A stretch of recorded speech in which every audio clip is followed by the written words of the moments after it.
Hello everyone, myself S. Vidya Rani, working as Assistant Professor of Physics at MVS Government Degree College, Autonomous, Mehboob Nagar. In today's session, we'll be learning about critical velocity, time period, binding energy, weightlessness and escape velocity of satellite. When a satellite orbits around a planet, how some parameters are necessary to learn. So those parameters help us to understand the motion of satellite or say orbital motion of a satellite. So those parameters are critical velocity, time period, binding energy, weightlessness and escape velocity of satellite. So let's start our session. First let us see what is critical velocity of a satellite. Let m is equal to mass of the earth, r is equal to radius of earth. Here we have taken example. Let this be, this color circle is mass of the earth, r is the radius of the earth to the surface, m is equal to, small m is equal to mass of the satellite, this is small m, so this is small m, so m is mass of the satellite, h is equal to height of the satellite, here I have shown. So from the earth's surface, the satellite is placed at a distance of h, let us say at a height of h above earth's surface, and this implies the total distance, that is r, now becomes r radius of earth and height, that is r plus h, where r is the distance of the satellite from the center of the earth and vc is the critical velocity of satellite. So these are the parameters to know about while discussing about critical velocity. So first let us see what is critical velocity. So the centripetal force necessary for the circular motion of the satellite around the earth is provided by the gravitational force of attraction between the earth and the satellite.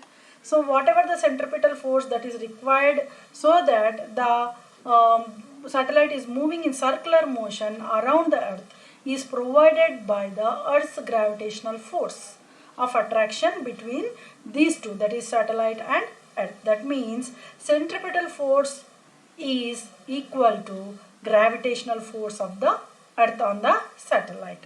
So according to the equation of centripetal force is equal to mvc square by r. Vc is nothing but here critical velocity, which is equal to gravitational force according to Newton's laws of motion. So this is Newton's law of gravitation. So we have this equation, that is gmm by r square. So here if you see, further simplifying, so we have cancelled mm and m on both sides. This implies vc square is equal to gm by r. So here m gets cancelled, so I will show you. So this m gets cancelled. So vc square is equal to both on vc either sides of the value, this gets cancelled. So then we will get here, if you observe, so 1 r on this side and the other on, that is here we have in square, so 1 r will be cancelled. So we will get 1 r will be remaining, so vc square is equal to gm by r, or else critical velocity vc is equal to root over gm by r, where g is equal to gravitational constant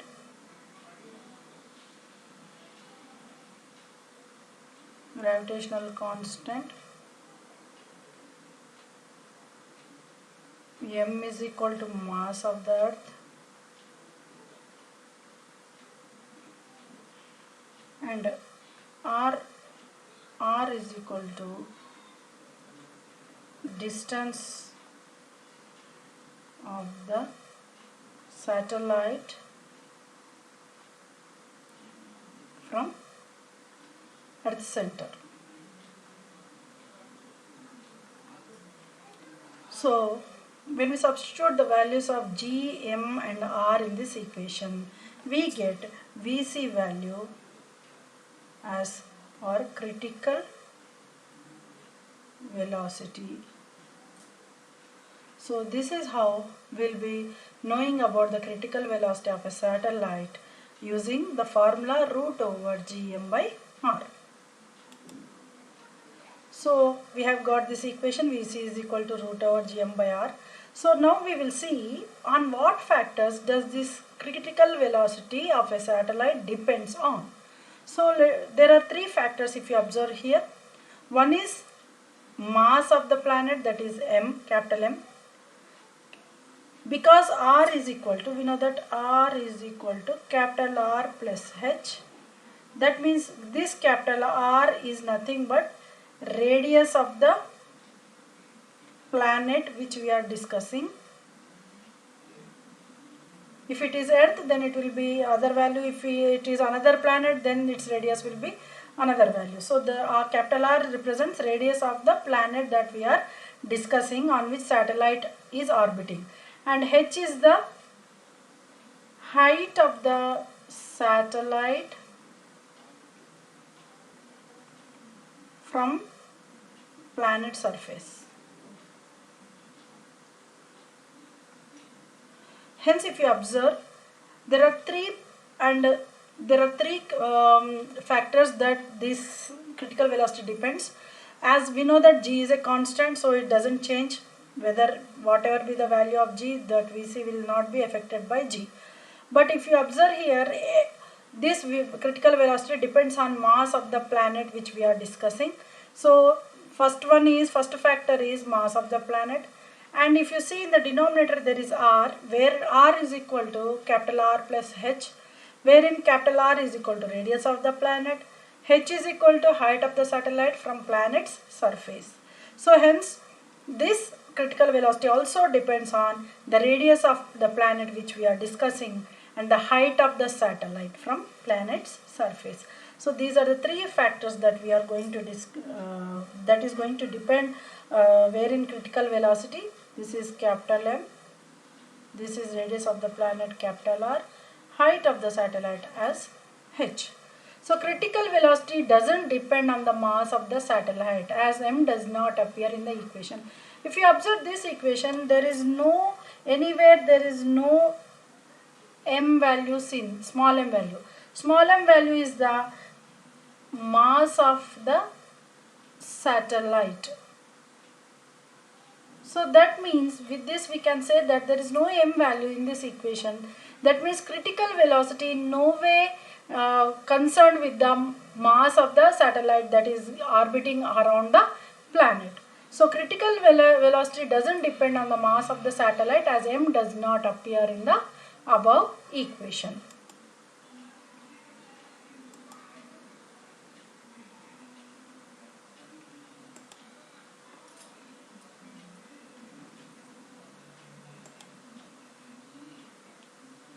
So next, if you observe,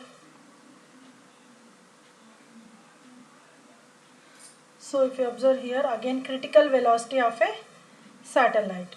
So but we know that according to acceleration due to gravity, wherein a satellite is orbited around the Earth planet surface at a height h, so gh is equal to gm by r plus h square. So this we got from the equation that the distance is r plus h, so r plus h whole square. From this equation, so rearranging, we get gm is equal to gh into r plus h whole square. That means in place of this value, in place of gm, we can directly substitute gh into r plus h whole square. So substituting this value in equation 1, we get critical velocity is equal to gh into r plus h whole square by r plus h. So 1 r plus h gets cancelled. So 1 r plus h will be remaining under the root. So critical velocity is equal to, on the root, acceleration due to gravity at a height h into total distance of the satellite from the Earth center, that is r plus h. So next, if you see time period of a satellite. Time period of a satellite can be defined as The time taken by a satellite to complete one revolution around the earth is called its periodic time or time period. Let us say a satellite is revolving around the earth.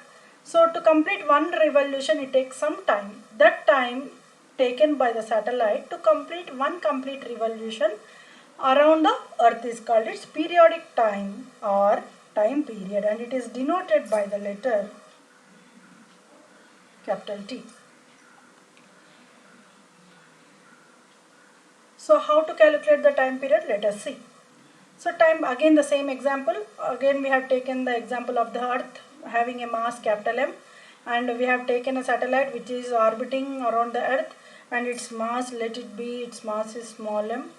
Let it is at a distance of or say it is at a height of h from the earth's surface. So the total distance from the earth center will be small r. That means from here to here it is small r.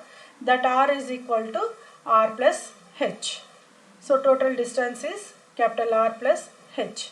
So CV is, we know that VC is, we know that critical velocity of the satellite.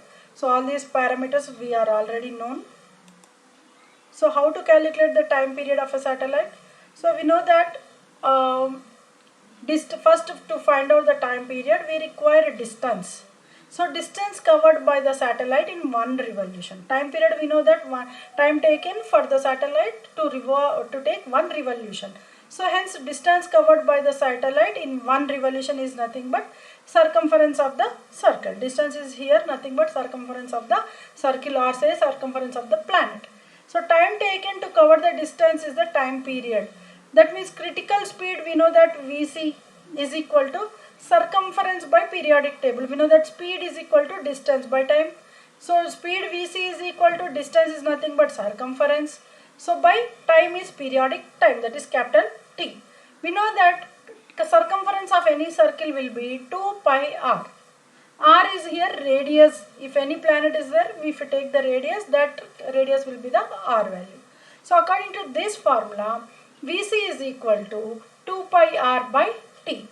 So because we want to find out the capital T. So but Vc is equal to, according to the equation we got, Vc is equal to root gm by r, or say r plus h. So Vc is equal to root over gm by r plus h.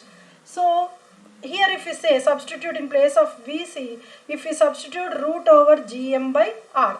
So root over gm by r is equal to 2 pi r by T. So squaring on both sides, to remove the square root we have to square it on both sides. Squaring on both sides we get gm by r is equal to 4 pi square r square by T square. We want to find out the time period, hence T square is equal to 4 pi square r cube by gm. If you observe, 4 pi square by gm is a constant. So if you observe between the relation between T and r, so T square is equal to some constant into r cube. So that means if we want to find out the relation between T square and r cube, that means T square is directly proportional to r cube, because 4 pi square by gm is a constant. Thus the square of the, from this relation we can say that the square of the time period, or say period of revolution, is directly proportional to the cube of the radius of its orbit. Cube of the radius of its orbit is nothing but, in case of circular orbits this will be radius, but if it in case of elliptical orbits this will be equal to T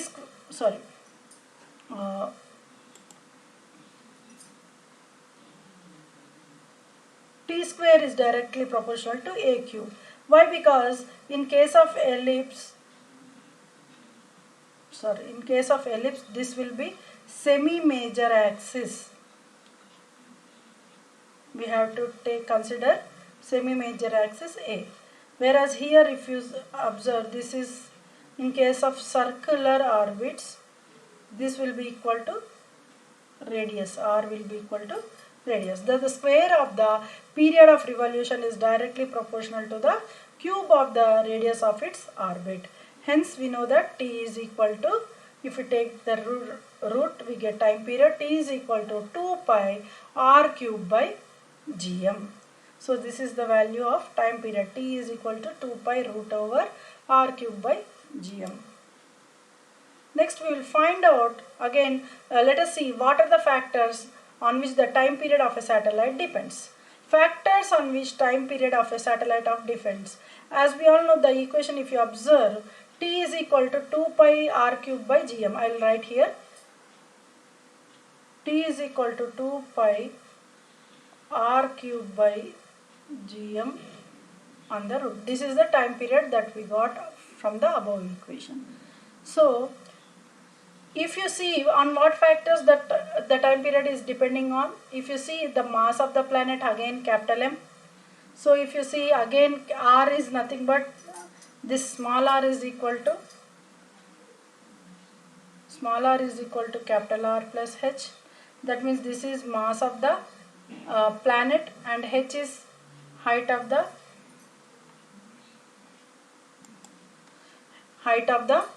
planet from the surface. So that means, so as if you observe T and R are related, that means T is depending on radius of the planet as well as height of the satellite on which surface it has been revolving around the planet. So small r is equal to capital R plus h. That means here if you write here capital M, capital R and h, because r is equal to r plus h. So period of the satellite again doesn't depend on the mass of the satellite. We have considered mass of the satellite as small m. So period of the satellite does not depend again on the mass of the satellite. Whatever may be the mass of the satellite, it doesn't matter. Time period of any satellite, of any body which is orbiting around a planet, it depends on only mass of the planet, radius of the planet and height of the satellite from the planet's surface. Next we will move on to another parameter called binding energy of a satellite. From the name itself we can infer some information that binding energy means which binds between two objects, that is called binding energy. So according to the definition of binding energy, the minimum amount of energy required to remove a satellite from the Earth's gravitational influence is called as binding energy of the satellite.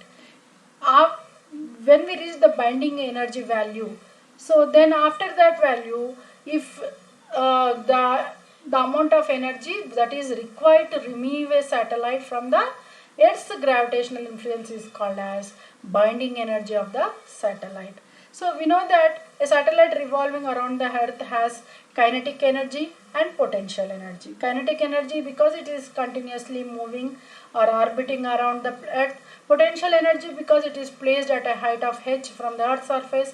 So this satellite which is revolving around the Earth will have both kinetic energy as well as potential energy.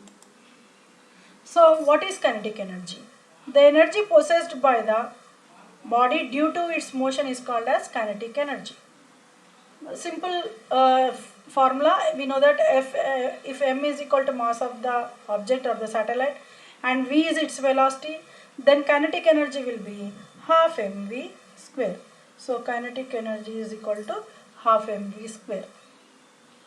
Next, what is potential energy? We all know the energy possessed by a body due to its position is called as potential energy. Again, let us suppose in this case, let us take the small m as mass of the satellite and h is the height above the surface which it is placed.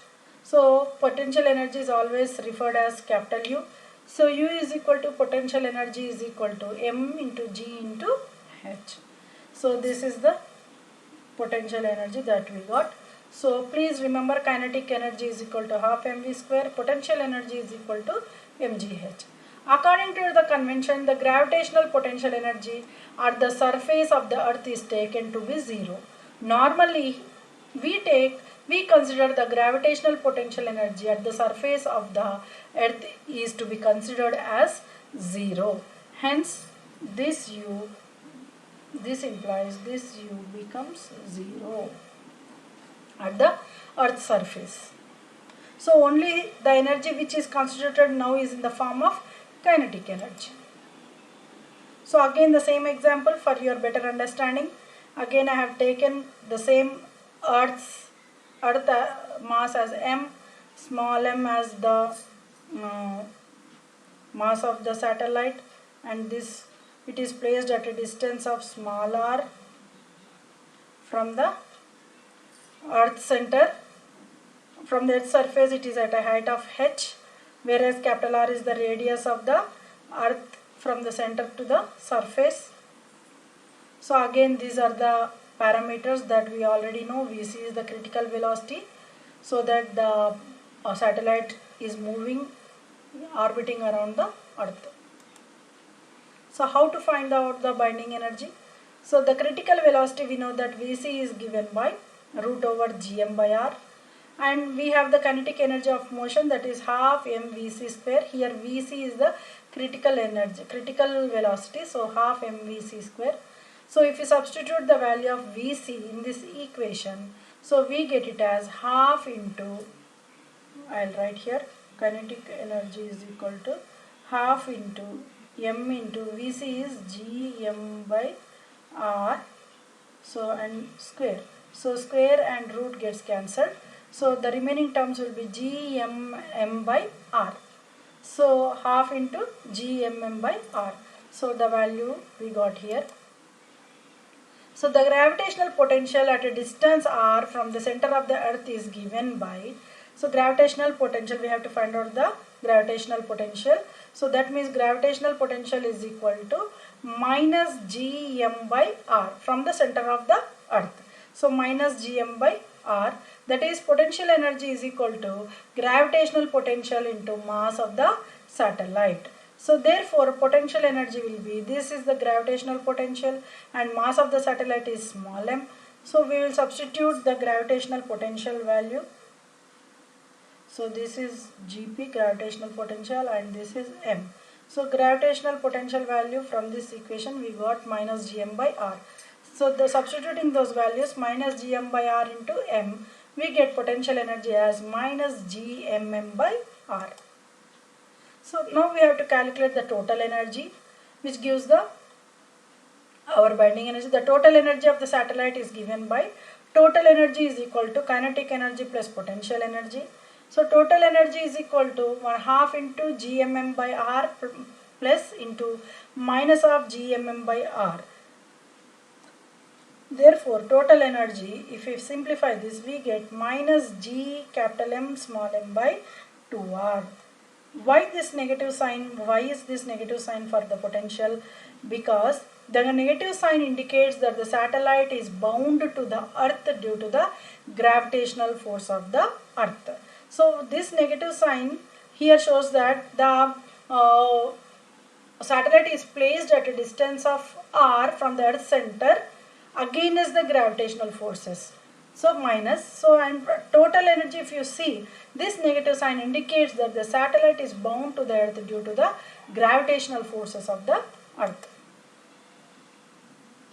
So this is the binding energy that we got. So to free the satellite from the earth's gravitational influence, an amount of energy equal to its total energy must be supplied. So if the satellite is given this much amount of energy, then this amount of, if the satellite is given this much amount of energy, then the satellite can escape from the earth's gravitational force. So this is the minimum amount of energy that is required by the satellite to move away from the earth's gravitational force. So that this energy is called as binding energy. So to free the satellite from the earth's gravitational influence, an amount of energy equal to its total energy must be supplied.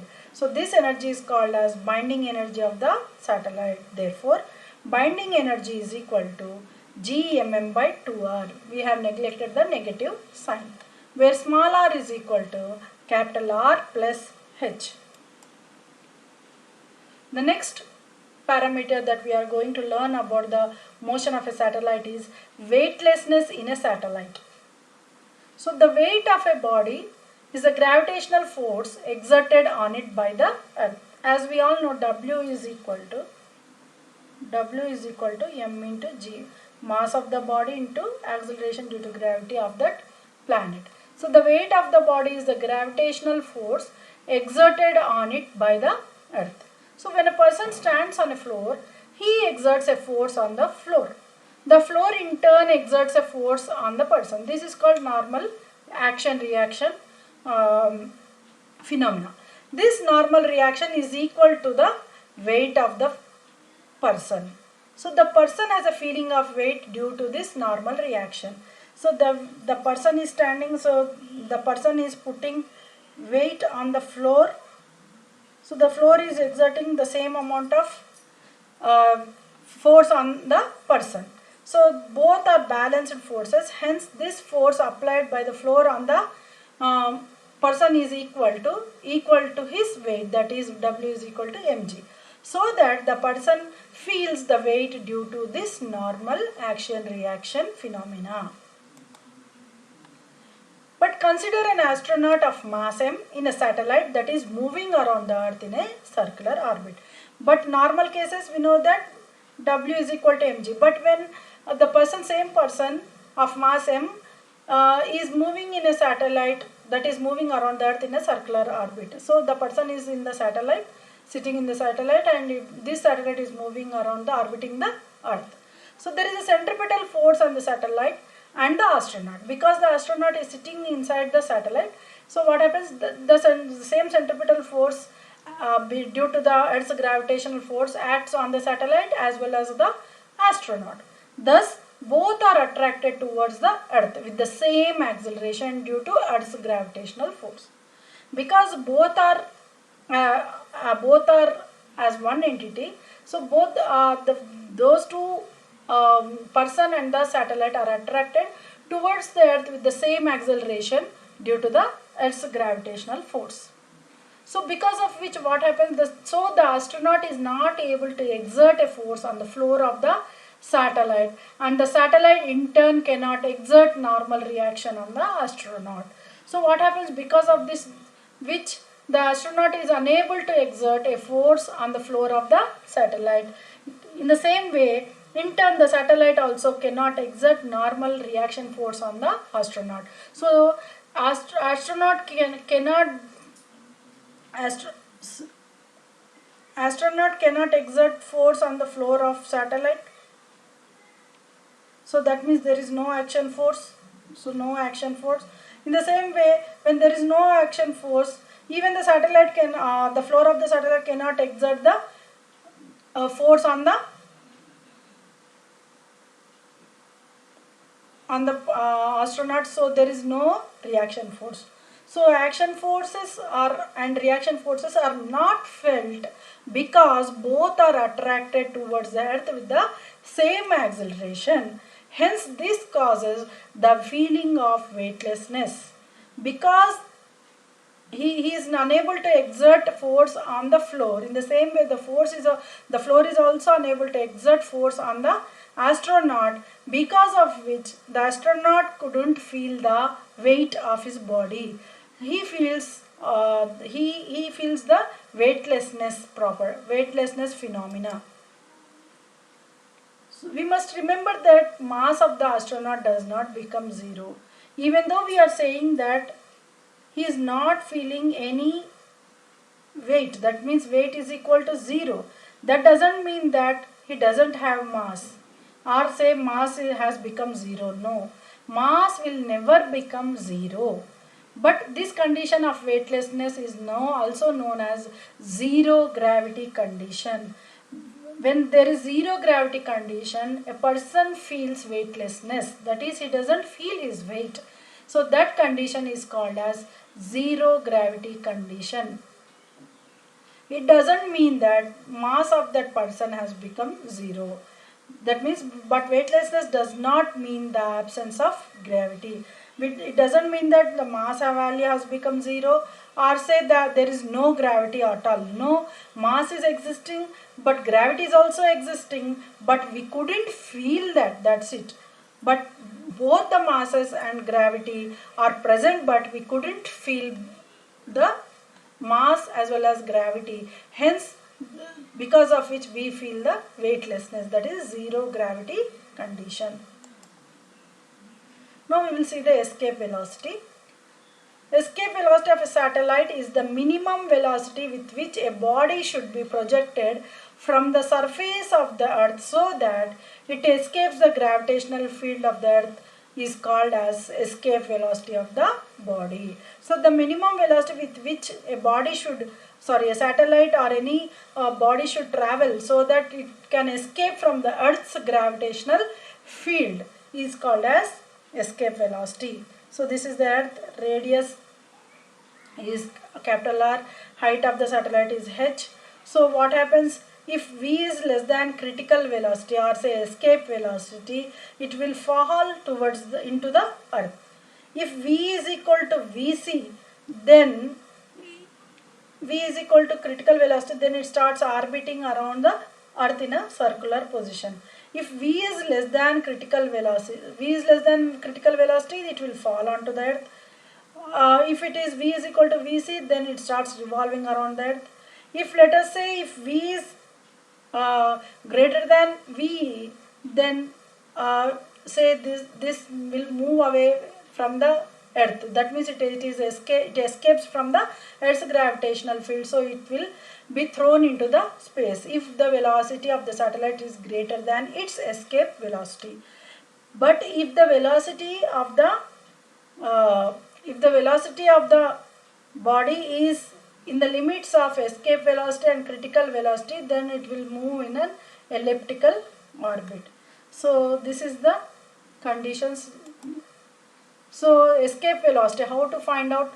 Consider a satellite of mass m stationary on the surface of the earth. So the binding energy of the satellite on the surface of the earth is given by B is equal to Gmm by R. So let us say that satellite is on the surface of the earth, hence surface of the earth means the distance will be capital R.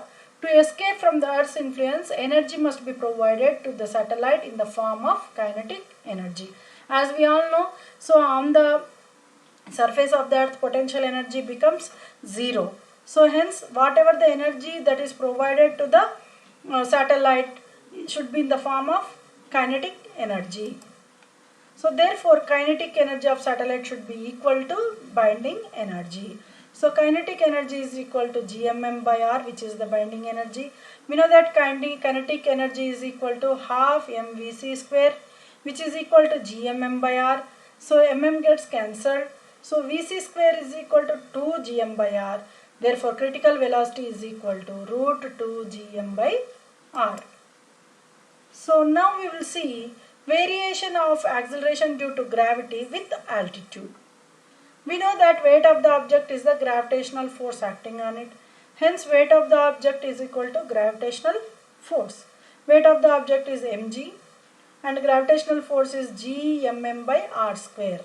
So mm gets cancelled. So acceleration due to gravity g will be equal to Gm by R square. That means if the altitude increases or the distance increases, g decreases, acceleration due to gravity decreases. So variation of g with altitude, let us see. At height h from the earth's surface, acceleration due to gravity is gh. So at height h, weight of the object is equal to gravitational force, that is mgh is equal to Gmm by R plus h whole square, wherein gh is equal to gm by R plus h whole square. So from two equations we got, dividing equation 2 by 1 we get gh is equal to g into R by R plus h whole square. Thus this means g is independent of the mass of the object. As there is no m value in the equation, that means acceleration due to gravity at a height h is independent of the mass of the given object. From this equation it is clear that The acceleration due to gravity decreases as altitude of the body from the Earth's surface increases. We know that r plus h means h is the height of the satellite from the Earth's surface. So when r plus h, the relation between gh and r plus h is gh is inversely proportional to 1 by r plus h whole square. That means if the distance or the say height is increased, then acceleration due to gravity decreases, or else if height decreases, acceleration due to gravity increases. So from this equation it is evident that the acceleration due to gravity decreases as altitude of the body from the Earth's surface increases. Now we will see continuation. Gh by g, taking the ratio of g at the height h by g at the Earth's surface, we get r square by r plus h whole square. This can also be written in the form of r square by r square into 1 plus h by r square, or else gh by g. So this r square and r square gets cancelled. So this r square and this r square gets cancelled. So bringing this denominator value to the numerator, we get 1 plus h by r power minus 2. So if we expand this equation with using binomial this expression using binomial expansion, so we get gh by g is equal to 1 minus 2h by r. Neglecting higher order terms, we get 1 minus 2h by r, since the higher powers of h by r are neglected. Therefore, from this equation, gh can be expressed as g into 1 minus 2h by r. So this is the expression for finding out the value of gh. Now let us see variation of g due to depth. First we have seen variation of g with altitude, that is height. Now we will see variation of g due to depth. Again, the acceleration due to gravity on the surface of the earth, let us take the initial condition, that is g is equal to gm by r square. Now let us consider the earth as a sphere of density rho. So density rho is equal to, we know that mass and mass by volume. From this we can find out the mass value. Mass is equal to volume into density. So mass is equal to volume into density. So volume of the earth, volume of a sphere in this case is equal to 4 by 3 pi r cube. So volume of a sphere is, formula is 4 by 3 pi r cube, where r is the radius. So and density is, we came to know it as rho. So we have substituted rho. So this is the mass of the earth. As we know that from this equation, g is equal to capital G into m by r square. Let us substitute the value of m. That is, this is capital M. As we all know from the formula, g is equal to g into capital M by r square. So let us substitute the value of g into m value, mass value, that is 4 by 3 pi r cube rho by r square. So now if we substitute r square, 1 r will be remaining. So and all other values will be there. So this g is equal to 4 by 3 pi r rho into g. So the same I have shown here. G is equal to 4 by 3 pi r rho into g. So consider a point P at the depth d below the surface of the earth. Now we are considering the depth, hence we have to find out the acceleration due to gravity at a depth d. So consider a point P at the depth d below the earth's surface of the earth. At this point, let the acceleration due to gravity be gd. Now the distance of the point P from the center of the earth is r minus d. This we can show in this way. See, this is the earth's radius from the center. It has a radius of r. Now at a point P, let us suppose here there is a point P. so which is at a depth of d from the earth's surface. So now the distance from the center of the earth to the satellite, which is placed at a depth of d, will be equal to r minus d, radius minus depth d.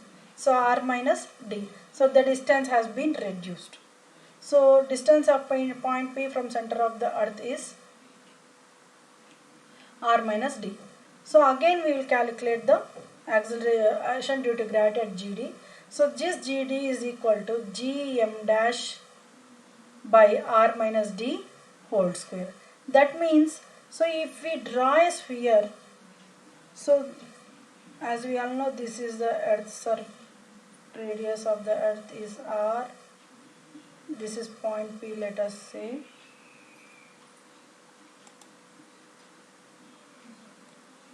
This is point P, so this is at a distance of d from the depth d from the surface, so this distance will be r minus d.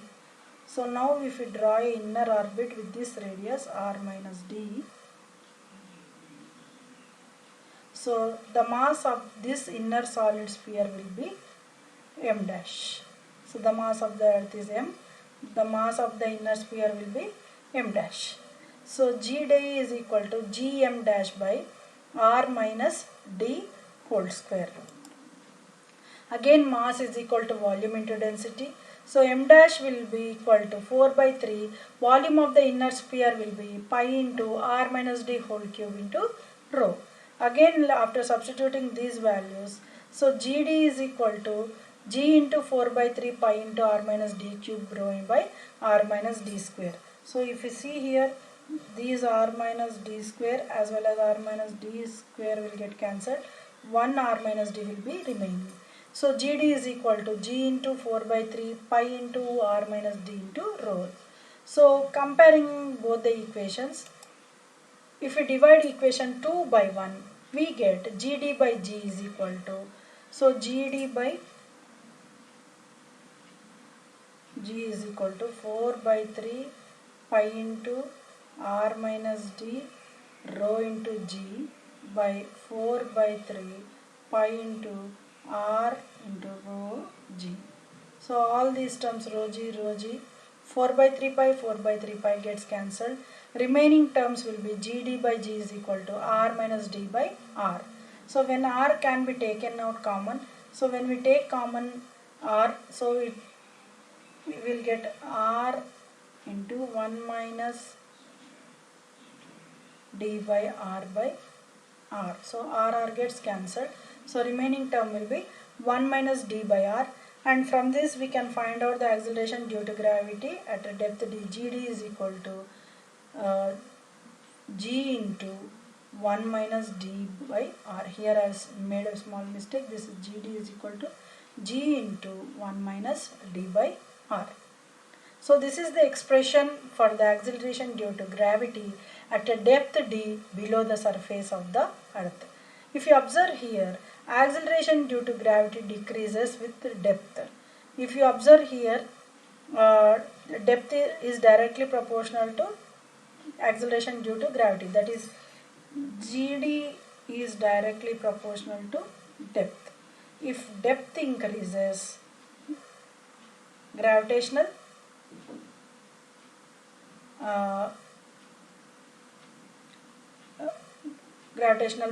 acceleration due to gravity also increases. If depth decreases, acceleration due to gravity also decreases. So if the depth increases, then acceleration due to gravity also increases. That means if the body is brought as much near to the center of the body or center of the earth, then its acceleration due to gravity increases.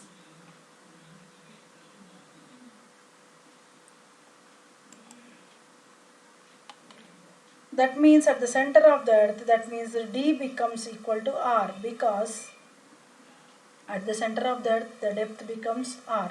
Therefore, at this condition, what will be our GD? So D is equal to R means 1 minus R by R becomes 1. 1 minus 1 is equal to 0. That means G into 0 will be 0. That means gravitation at a depth D is equal to R gives 0. GD at R is equal to 0. So at the center of the earth where D becomes equals to R, the gravity becomes 0. So if a body of mass is M is taken to the center of the earth, its weight will be equal to 0, because we know that since W is equal to mg, so here G becomes 0, hence W becomes 0, but its mass will not become 0. Though this value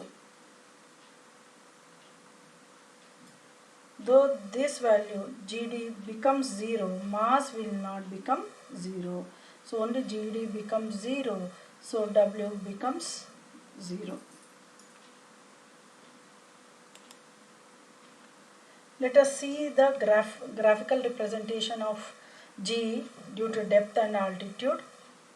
So if you observe here, we have taken G values on the y-axis, depth and altitude on the x-axis both.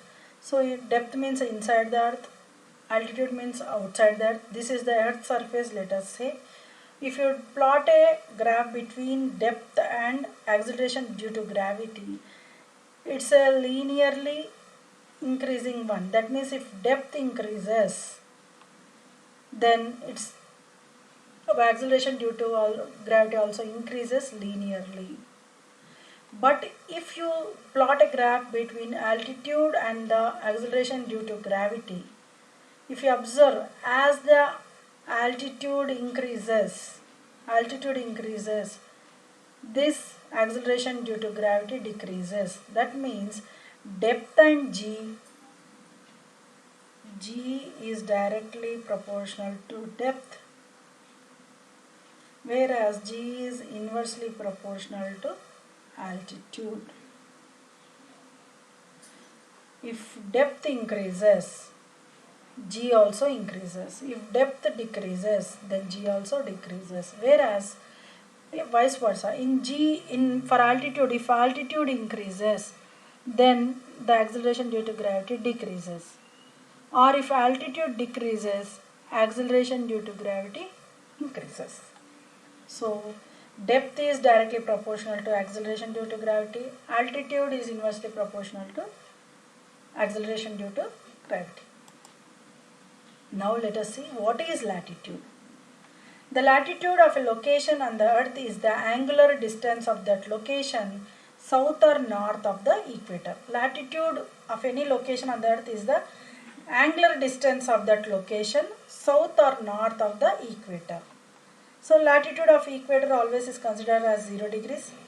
Latitude of north pole is considered as 90 degrees north, that means plus 90 degrees. Latitude of the south pole is considered as 90 degrees south, that is minus 90 degrees. So variation of G due to latitude also let us see. So the earth is rotating from west to east and the axis of rotation passes through the poles. Let the angular velocity of earth be omega. Every point on the surface of the earth is moving in a circle. That means every point is in accelerated motion. So next if you see variation of G due to latitude, if you observe here, so this is the equator. So at this latitude is 0. This is considered as north pole, that is 90 degrees plus 90 degrees. This is considered as south pole. This is considered as minus 90 degrees. So omega is the angular velocity. So here we have shown this. So above equator towards north is considered as positive. Below equator towards south is considered as negative. So consider a body at point P on the surface of the earth. We have taken a point P on the surface of the earth. Let us say this is the point P. Let the latitude of point B be phi, that is angle is phi. The body at point P moves in circular path whose center is at q and radius is pq.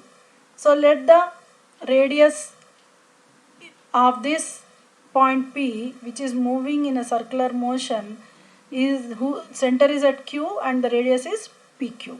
That means PQ is equal to R. So I am considering this PQ value, P to Q value as R. And next, if you see angle XOP, angle X is positive X direction, that is angle XOP is an angle made by the P with angle with horizontal or say equator X, that is phi. Therefore, angle OPQ, if you observe, OPQ is also phi. That means I will show you the angle between OPQ, this is also equal to phi. Why? Because this angle OPQ is an alternate angle of POX, that is, so hence if this angle is phi, this angle will also be equal to phi. That is, alternate angles transversal cutting two parallel lines is nothing but same angle. So centripetal acceleration needed for a body at point P is given by radial acceleration, that is AR is equal to R into omega square.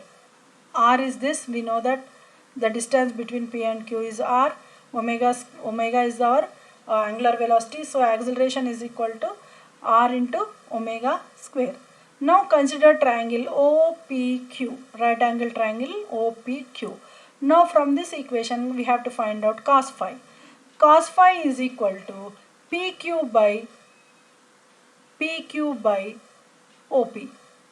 So if you observe this, if you consider the value of cos phi, it is equal to PQ by OP. So then this means cos phi is equal to PQ by OP, or else cos phi can also be written as R by R. We know that PQ is R and OP is the Earth's radius, that is capital R. So cos phi is equal to R by R, or else from this equation R can be written as R cos phi. Now we have to find out the angular acceleration, that is AR, radial acceleration, AR is equal to, in place of R we are substituting R cos phi into omega square, which is equal to, radial acceleration is equal to R omega square cos phi. So this we have found out now. Next, from triangle OPQ, the radial component of centripetal acceleration is given by A is equal to AR cos phi, or else A is equal to, we know that R omega square cos phi into again cos phi, because AR we got it as R omega square cos phi into cos phi. So A is equal to R omega square cos square phi. That means the effective acceleration G dash due to gravity at point P is directed towards the center of the earth and is given by G dash is equal to G minus A. So G dash is the acceleration due to gravity at point P which is directed towards the earth. So this will be equal to, G dash is equal to G minus A. That means G dash is equal to G minus R omega square cos square phi. That means as latitude phi increases, this means cos phi decreases. When cos phi decreases, G dash increases. So what is the relation between G dash and phi? That means as phi increases, G dash will also increases. So relation between, if you see here, as phi increases, what happens? Phi increases, cos phi decreases. When cos phi decreases, G minus R omega square cos square phi increases, which is in turn is equal to G dash. That means G dash also increases. So when phi increases, G dash increases. That means when angle of latitude increases, then acceleration due to gravity increases. So as latitude phi increases, g will increase, or say g dash will increase. The value of g dash increases as we move from the equator to the pole due to the rotation of the earth. As the value of phi increases from the equator to the pole, what happens? The value of acceleration due to gravity increases from g is equal to 0 to infinity. So in today's class we have learnt about the critical velocity as well as escape velocity, and also about the weightlessness, as well as we have also seen the how the value of g changes with the height of the satellite or else with the depth also, and also we have seen how the value of g changes with the latitude. All these parameters, how the value of g is affected by all these parameters we have seen. So hope you understood today's class. Have a good day. Signing off for today's session. Thank you.